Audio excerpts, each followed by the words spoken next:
Bom, falando agora sobre as percepções de odor e sabor, né? Então, o odor e o aroma, eles são sensações bastante complexas e que estão relacionadas entre si, né?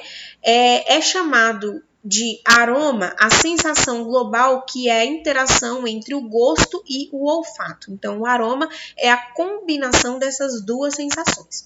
Quando a carne está crua, ela tem um sabor característico parecendo de soro, né? Ele é ligeiramente salino e tem um pouquinho de gosto de sangue mais acentuado, gosto e aroma também. Quando a gente aplica processos culinários, que é o cozimento, a condimentação, né, a aplicação de temperos ali na carne, essas propriedades sensoriais, elas se desenvolvem, né? Então, diversos sabores e aromas presentes na carne começam a ser liberados. Então, a cocção, ela libera aminoácidos, açúcares, lipídios, alcoóis, entre outros, que vão promover essa característica da carne que a gente gosta depois que cozinha, né? Então, aquele cheirinho, aquele gostinho diferenciado, aquele sabor da carne que a gente obtém depois de fazer um tratamento culinário, ele advém aí de uma série de reações e sensações que vão ser liberadas pela aplicação, principalmente do calor e também de condimentos que vão auxiliar na formação do sabor agradável do produto. Bom, agora falando um pouquinho sobre carne de primeira e carne de segunda. Uma coisa importante é que esse negócio de carne de primeira e carne de segunda só existe aqui no Brasil, tá? Lá para fora os gringos não estão nem aí, eles não querem nem saber desse negócio de carne de primeira e de segunda. Aqui no Brasil isso acabou virando um critério de valorização comercial de alguns cortes que são mais macios do que outros. Então, a carne de primeira e a carne de segunda basicamente tem uma relação com a maciez, principalmente, de determinados cortes. Então, geralmente são considerados carnes de primeiras os músculos que são relativamente grandes e individualizados, situados principalmente na região do dorso, da pelve e da coxa, que é geralmente o traseiro, tá? Então, geralmente as carnes de primeira elas são mais macias porque estão localizadas em regiões em que o animal se movimenta menos e que o tecido muscular, a massa muscular é maior. Então, eu tenho mais massa muscular, menos movimentação e menos presença de tecido conectivo. Por isso, essas carnes têm esses aspectos mais macios. Então, essas carnes elas vão ter poucos colágenos e quando são submetidas a altas temperaturas, elas mantêm sabor e maciez, né? Exemplos de carnes que são consideradas de primeira: a maminha, a alcatra, o filé mignon. Então, percebam que são cortes localizados na parte traseira do animal, que é a parte que movimenta menos e tem menos tecido conectivo. Já a carne de segunda são regiões em que o músculo são relativamente pequeno e que eles geralmente vão ter importantes funções na locomoção e sustentação do animal, como por exemplo a cabeça, órgãos torácicos e órgãos abdominais, né? Fazendo com que essas regiões do corpo do animal possuam um conteúdo maior de colágeno, que é justamente para oferecer essa resistência necessária na sustentação do animal. Então elas são consideradas de segunda porque elas acabam sendo menos macias por ficarem em regiões na quais o animal se movimenta mais e por esse motivo possui mais tecido conectivo e mais dureza consequentemente. Então são carnes que costumam ficar mais duras e que necessitam de um cozimento um pouco mais elevado, uma temperatura às vezes mais elevada, para que a gente consiga fazer essa carne ficar macia e aceitável para o paladar. Então são exemplos de carne de segunda: o coxão duro, a costela, a chuleta. Não significa que essas carnes são ruins, né? Na minha opinião, por exemplo, a costela para mim é uma das partes mais saborosas, né, dos cortes carnes. Inclusive, tem até uma outra classificação que é chamado de carne de terceira. Essa é menos comum, mas é uma maneira de desvalorizar aí alguns cortes que estão presentes em algumas regiões menos favorecidas, tá? Então, essas carnes de terceira, elas possuem geralmente camadas extras de tecido conjuntivo e tem gordura em quantidade maior e também são as regiões onde a gente tem a presença de nervos, então tem nervos mais presentes, que é o caso do músculo, é o caso da carne de pescoço, é o caso da ponta de agulha. É por isso que quando alguém quer se referir a alguém falando que não presta, fala, essa fulana aí ou esse fulano aí é carne de pescoço. Quer dizer que não é nada, algo muito bom, né? Então, vem daí essa expressão pelo fato de nessas carnes a gente possuir atributos que diminuem a qualidade desse produto do ponto de vista sensorial do consumidor. Mas, como eu disse, essa classificação é algo do Brasil, tá? Então, não é algo que para fora existe. Se você for falar de carne de primeira e de segunda lá com gringaiada, eles não vão entender nada. Tanto que quem gosta de picanha é brasileiro, quem gosta de... A maioria dos cortes coxão mole, a maioria dos cortes de primeira são brasileiros, né?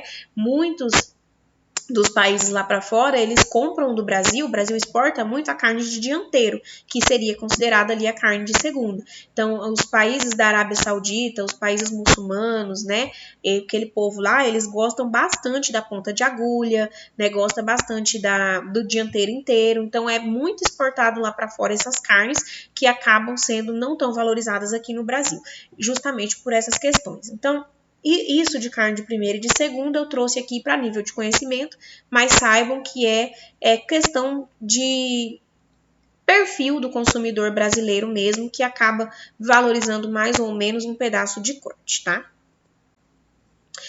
Em relação à conservação da carne, então a gente já falou em outras aulas que a carne ela é um alimento muito perecível, devido principalmente à quantidade de água livre disponível para reações bioquímicas e com micro-organismos, tá?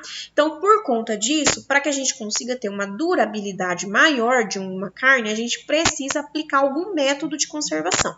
Existem vários, mas o mais aplicado e empregado é a aplicação de frio, né? Que é a refrigeração ou o congelamento. A aplicação do frio vai fazer com que os crescimentos de bactérias indesejáveis, micro-organismos indesejáveis, diminuam, porque as bactérias, quando a temperatura está muito baixa, elas não conseguem se desenvolver. Então, elas não morrem, elas apenas ficam como se tivessem adormecidas, tá? Então, se você depois colocar essa carne em uma temperatura ambiente de novo, elas vão conseguir se reproduzir e estragar a carne normalmente ou contaminar essa carne. Então, por isso que existe essa questão de não deixar a carne muito tempo fora da geladeira, tirar quando for cozinhar, descongelar na parte de baixo da geladeira, tirar um dia antes e tudo mais, porque a temperatura ambiente, ela vai fazer, quando a carne ficar de novo na temperatura ambiente, vai fazer com que essa carne possa ter reações aí de micro-organismo, tá? Porque a temperatura baixa, ela não mata, ela só inibe o crescimento, tá? E também a conservação usando o frio, ela promove um processo de redução de oxidação da superfície da carne, evitando que a gente tenha perda aí, problemas de secagem excessiva ou de carne com a coloração alterada. As carnes refrigeradas ou congeladas, dependendo da temperatura que foi utilizada, pode apresentar perfis microbiológicos diferentes. Porque dependendo da temperatura da carne, eu posso ter diferentes tipos de micro-organismos que podem afetar a qualidade dessa carne. Quando a gente fala de carne resfriada, temperaturas até 10 graus, eu ainda posso ter desenvolvimento de uma bactéria chamada Clostridium, que é uma bactéria bastante perigosa e causadora de intoxicação alimentar. Não significa que vai ter o desenvolvimento, né? Significa que se aquela bactéria estiver presente ali, ela pode se desenvolver nessa temperatura. E como as bactérias são seres invisíveis a olho nu, a gente não consegue identificar através da visão se está contaminado ou não. Com 7 graus Celsius, a gente ainda consegue ter desenvolvimento de uma outra bactéria chamada de Staphylococcus, que também causa intoxicação alimentar. Essa é mais perigosa, porque o Staphylococcus ele está presente no próprio animal, né, que aí pode passar contaminação para a carne durante os processos de abate, e também nós humanos, principalmente embaixo das unhas, em barbas, na saliva, na coriza. Por isso que tem tanta regra de higiene quando a gente manipula produtos alimentícios, por isso que a unha tem que ser curta, por isso que não pode ter barba, porque o Staphylococcus ele possui como habitat natural essas regiões, e aí se for parar na carne, ele pode se desenvolver ali e pode produzir toxinas que podem fazer mal.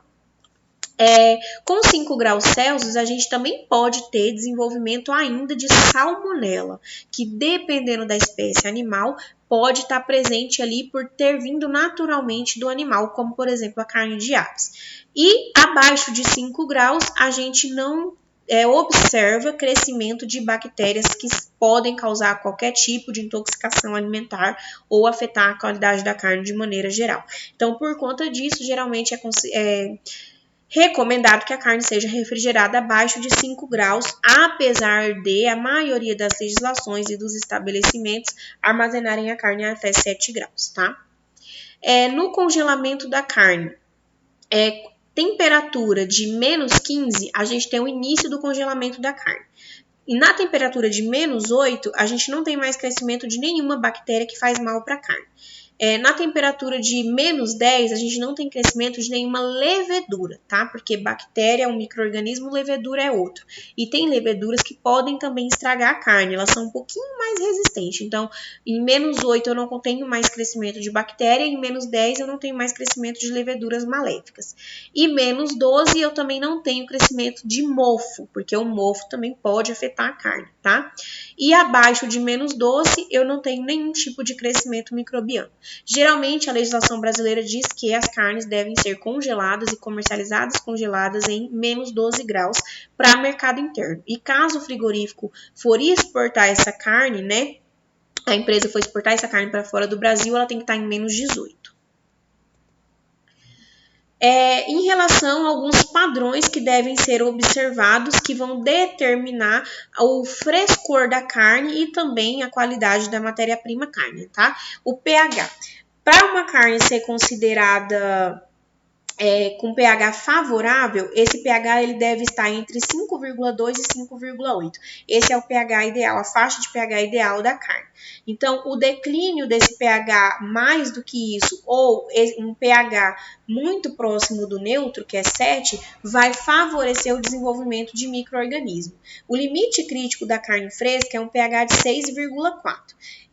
Um pH nessa região aqui já deve ser consumido imediatamente, porque eu posso ter grandes riscos aqui de iniciação de decomposição desse produto, tá?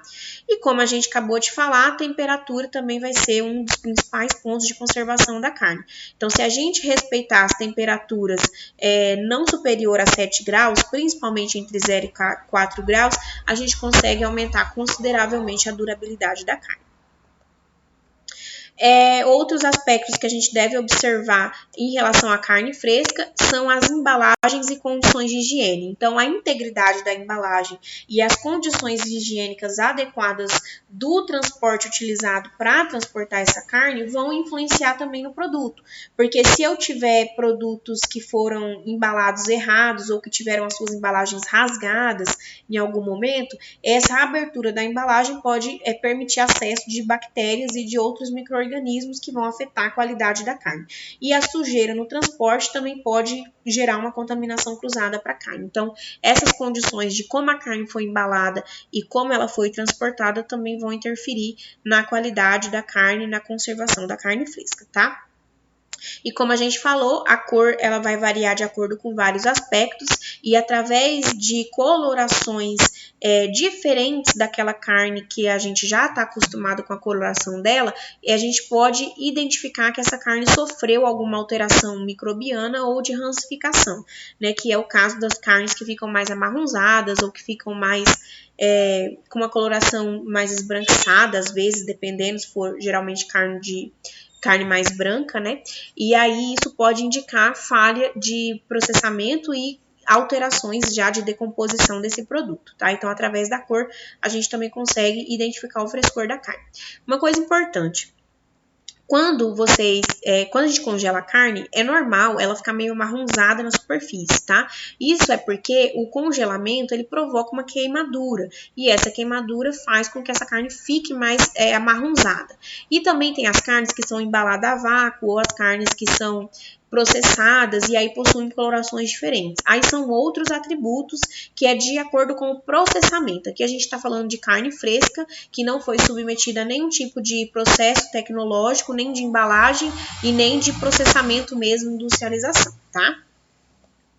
Bom, pessoal, é isso, né? Essa aula termina aqui de qualidade da carne, com a propriedade e qualidade da carne. Esse assunto, vocês já devem ter percebido, ele é bastante complexo, então assistam aos vídeos, estudem, tirem suas dúvidas, podem falar comigo sempre que precisarem e vamos aí nos ajudando nesse novo normal que não é fácil para ninguém, a gente sabe disso, mas tenho certeza que somos capazes de superar. Um abraço da Prof, até a nossa próxima aula.